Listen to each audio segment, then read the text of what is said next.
Hello friends, infinite Green's में आपका स्वागत है। आज के वीडियो में मैं आपको जो पालक है उसकी कंप्लीट ग्रोइंग के बारे में, कंप्लीट ग्रोइंग एस्पेक्ट जो उसके होते हैं कि उसकी सोइंग से लेके हार्वेस्टिंग तक हमें किन किन बातों को ध्यान में रखना है, कौन कौन सी जो चीज़ें वो फॉलो करनी है, इसके बारे में मैं आपको बताऊंगी। क्योंकि अभी विंटर सीजन चल रहा है, तो इस समय पे विंटर सीजन की जो वेजिटेबल्स हैं उनकी ग्रोइंग आप लोग सब कर सकते हैं। जिसमें जो स्पिनच है उसको ग्रो करना सबसे इजी है। अगर आप अपने गार्डन में अभी तक आपने कोई भी वेजिटेबल ग्रो आप नहीं करते हैं तो एटलीस्ट स्पिनच आप ज़रूर ग्रो करके देखें, पालक आप ज़रूर उगाएं। इसको ग्रो करना बहुत आसान है और इस वीडियो को देखने के बाद तो आप और भी इसको बहुत अच्छे से ग्रो कर लेंगे। तो चलिए वीडियो स्टार्ट करते हैं।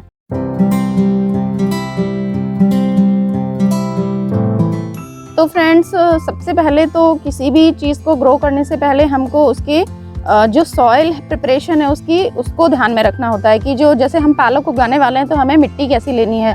तो इसके लिए आप 60% आप सॉइल ले सकते हैं, गार्डन सॉइल, और 40% कंपोस्ट ले सकते हैं। अगर आपके पास राइस हस्क अवेलेबल है तो आप 40% गार्डन सॉइल लें और 40% ही कंपोस्ट और 20% उसमें आप राइस हस्क मिक्स कर लें। तो ये एक ऑर्गेनिक मैटर रिच आपका जो मीडिया है वो तैयार हो जाएगा। क्योंकि ये एक लीफी वेजिटेबल है, इसको हम इसकी पत्तियों के लिए ग्रो कर रहे हैं, तो इसकी जो मिट्टी है वो हमें नाइट्रोजन रिच बनानी है, मतलब नाइट्रोजन कंटेंट है उसमें ज़्यादा होना चाहिए। तो इसके लिए हमें इसमें कंपोस्ट ज़्यादा मिलाना पड़ेगा, तो हमारा जो पालक है वो अच्छे से ग्रो करेगा। तो इस तरीके से हमारी सॉइल बनके तैयार हो जाएगी। उसके बाद आता है कंटेनर। तो कंटेनर, इसके लिए आप कुछ भी यूज़ कर सकते हैं। आप पॉली बैग्स में इसको ग्रो कर सकते हैं, किसी सीमेंट पॉट में ग्रो कर सकते हैं, या आपके घर में कुछ डिस्कार्डेड मटेरियल्स रहते हैं, जैसे आपका कोई टब है वो ख़राब हो गया है तो आप उसमें भी इसको लगा सकते हैं। अब जैसे आप देख पा रहे होंगे, मैंने जो ग्रो किया हुआ है मेरा ये स्पिनच, ये मेरी एक जो कूलर होता है उसका वाटर टैंक है, ये उसकी पानी की टंकी है, उसमें मैंने ये पालक ग्रो की हुई है। तो हमें इसके लिए जो कंटेनर यूज़ करना है उसकी गहराई से ज़्यादा उसकी चौड़ाई पे ध्यान देना है, मतलब वो चौड़ा होना चाहिए।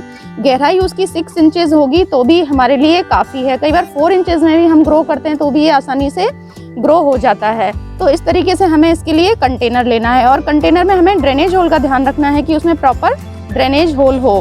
कंटेनर में मीडिया फिल करने के बाद हम उसको जो हमारा मीडिया जो हमने फिल किया है उसको हम पहले मॉइस्ट कर देंगे। पहले तो उसको हम एकदम लेवल उसको बराबर करके पहले उसको मॉइस्ट कर देंगे, किसी भी उसकी सहायता से, स्प्रेयर की सहायता से उसमें पूरा पानी डाल के उसको मॉइस्ट कर लेंगे उसके मीडिया को।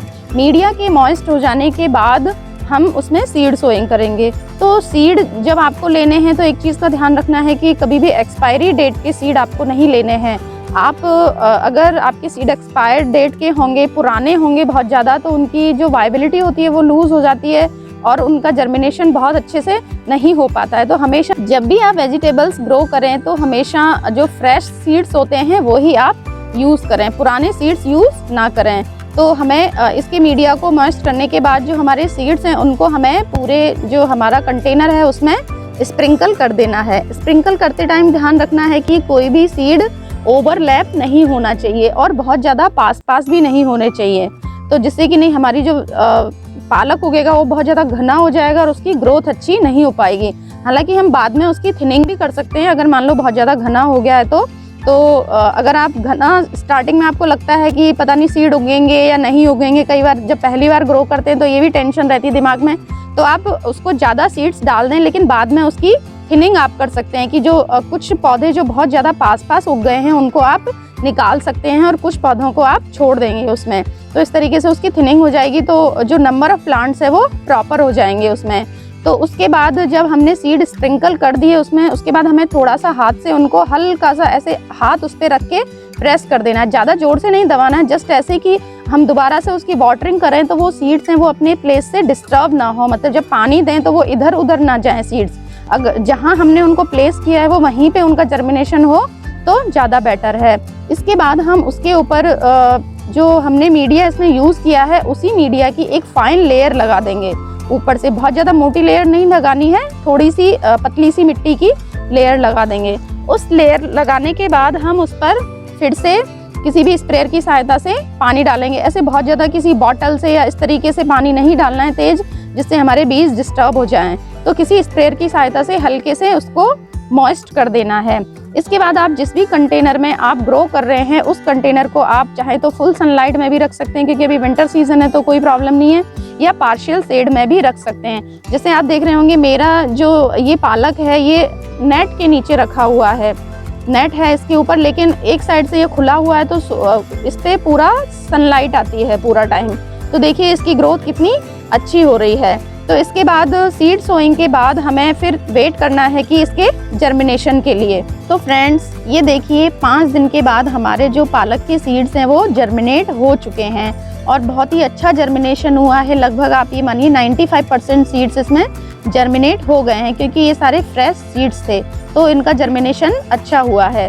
तो ये देखिए ये छोटी छोटी सीडलिंग निकल आई हैं इसकी। तो फ्रेंड्स ये देखिए ये 15 से 20 दिन के बाद का अपडेट है। अब हमारी जो पालक के जो ये हैं प्लांट्स हैं वो इतने बड़े हो चुके हैं और हमें वाटरिंग का इनमें ध्यान रखना है कि जो कंटेनर है उसकी जो मीडिया है वो थोड़ा सा मॉइस्ट ही रहना चाहिए, हमेशा एकदम सूखने उसको हमें नहीं देना है, तो इसकी ग्रोथ अच्छी होती है। हाँ, ओवर वाटर उसको नहीं करना है कि बहुत ज़्यादा आप पानी एकदम सॉगी बना दें, उसको ऐसा नहीं करना है, लेकिन उसके जो मीडिया है उसको हमें थोड़ा सा मॉइस्ट रखना है। तो फ्रेंड्स ये देखिए ये मेरे जो पालक है उसके 45 टू 50 डेज के बाद का ये अपडेट है।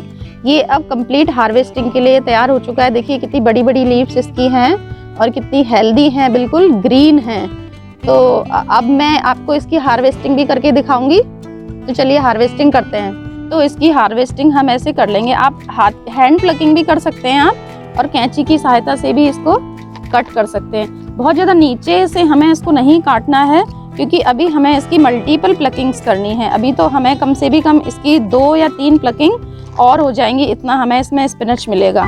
तो इस तरीके से हमें इसकी हार्वेस्टिंग कर लेंगे।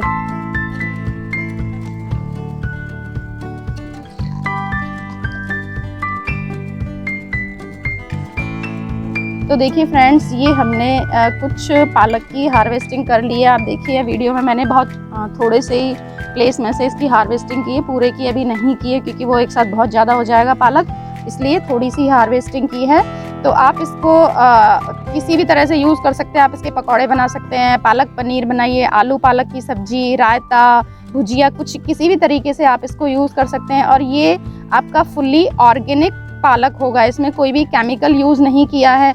आप देख ही रहेंगे इसकी एक भी लीव्स पर कहीं भी कोई दाग धब्बा, किसी कीड़े का निशान कुछ भी नहीं है। जबकि मार्केट से हम कई बार पालक लाते हैं, उसकी पत्तियां काली पड़ी रहती हैं, धब्बे रहते हैं, कई बार हमें उनको सेपरेट करना पड़ता है। तो देखिए आप घर में अगर ग्रो करेंगे तो आपका बाजार से भी अच्छा पालक ग्रो होगा। और जहाँ तक इसकी न्यूट्रिटिव वैल्यू की बात करें तो ये बहुत ही न्यूट्रिशियस होता है। जैसे कि आप सब लोग ही जानते हैं कि किसी में आयरन की कमी हो जाती है, किसी का हीमोग्लोबिन जब कम हो जाता है, HB कम हो जाता है, तो डॉक्टर उसको पालक खाने की सलाह जरूर देते हैं। तो ये आयरन का बहुत ही रिच सोर्स है और इसमें vitamin A, vitamin C, vitamin K भी इसमें होता है, फाइबर भी होता है। तो इस तरीके से ये न्यूट्रिशन से भरपूर आपकी वेजिटेबल है। तो आप इसको अपने गार्डन में ज़रूर ग्रो कीजिए और बहुत ही आसानी से ये ग्रो हो जाता है। फ्रेंड्स आई होप मेरा ये वीडियो आपको अच्छा लगा होगा। तो आप ज़रूर, अगर आपने अब तक ये वेजिटेबल ग्रो नहीं की है अपने किचन गार्डन में, तो आप इसको ज़रूर ग्रो करें और अपने हाथ से उगाई हुई सब्जी का कुछ जो फीलिंग होती है, कुछ जो आनंद होता है वो अलग ही होता है। ये आप जब ग्रो करेंगे तभी आप इस चीज़ को समझ पाएंगे। तो फ्रेंड्स आपको मेरा ये वीडियो अच्छा लगा तो आप मेरे चैनल को सब्सक्राइब करें और वीडियो को लाइक एंड शेयर करें, और जो भी आपकी क्वेरीज हों उनको आप कमेंट बॉक्स में डालें। Thanks for watching. Happy gardening.